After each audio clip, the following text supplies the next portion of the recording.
Good morning, everybody, and welcome back to The Walk. Today is Sunday, October 29th, and we are continuing to dive into and look really deeply at how the armor was made in that armor of God in Ephesians 6.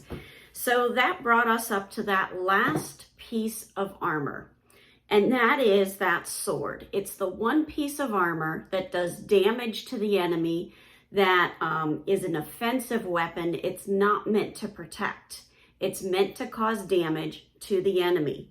And as I started to do the research, I literally started it about 30 minutes ago, and I was blown away at the direction it took. I didn't expect it to go the way it went. So I started off and I copy and pasted that particular verse in the NIV, the ESV, and the KJV. And the interesting thing is, the wording is exactly the same. Take the helmet of salvation and the sword of the Spirit, which is the word of God.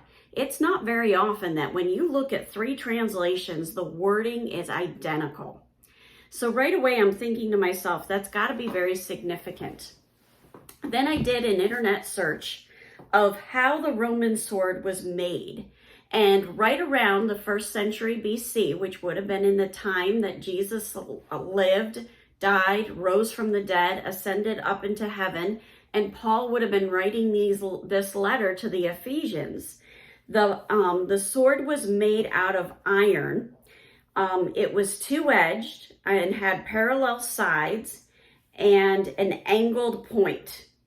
And then the hilt, that's where you held the sword, had a cross guard, so it made a cross, and that grip was made either out of bone, wood, or ivory.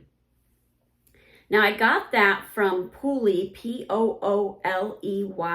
sword.com, and it was an article about how swords were developed called The Evolution of the Roman Sword. And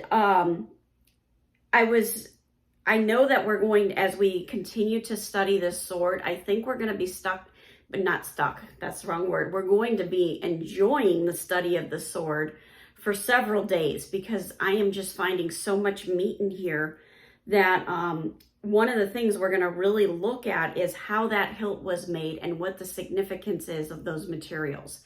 That's going to be one of the days this week.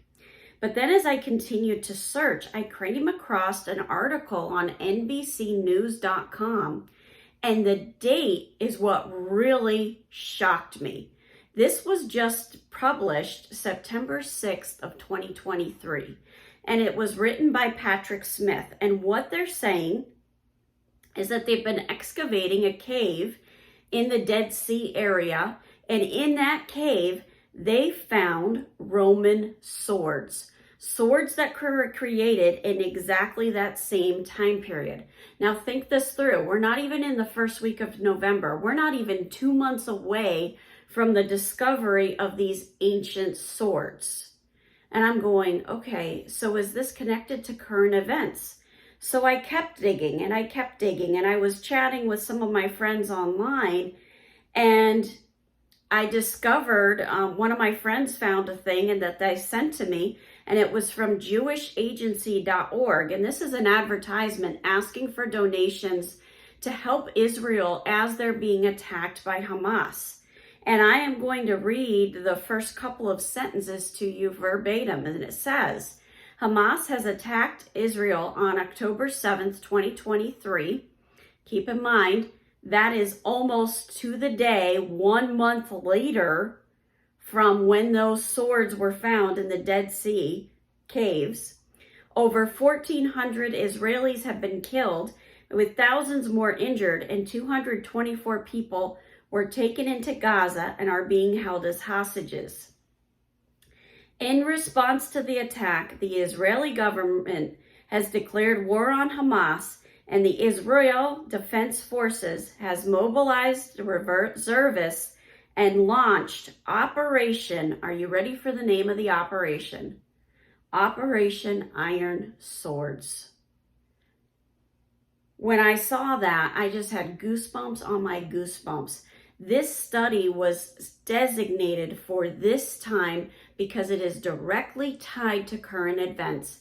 And as we dig in deeper, we're going to see how it continues to be tied into those current events and how we can be praying and how we can be causing damage to that enemy. Have a wonderful day. God bless, and keep walking the walk.